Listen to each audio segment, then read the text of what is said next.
Most people get this comparison wrong by assuming PayPal and Western Union do the same thing, but they serve very different purposes. Today, they'll break down the pros and cons of each so you know which is better for your needs. Let's start with PayPal. PayPal is primarily for online transactions and sending money instantly between accounts. It's perfect for paying for goods, receiving freelance payments, or sending money internationally.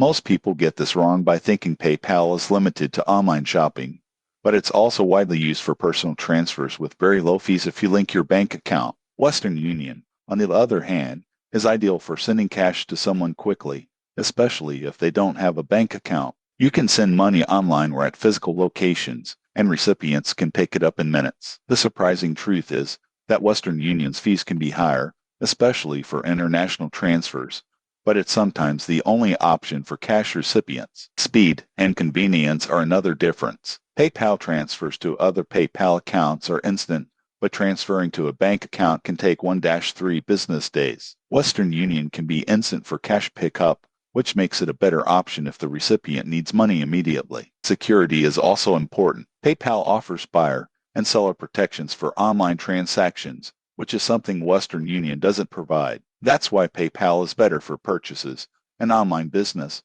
while Western Union is better for cash transfers in areas with limited banking. In conclusion, choose PayPal for online payments, secure transfers, and low fees, and choose Western Union if the recipient needs cash quickly or doesn't have a bank account. Most people benefit from understanding these differences to avoid unnecessary fees or delays. Subscribe for more honest money transfer comparisons so you can send and receive money safely and efficiently.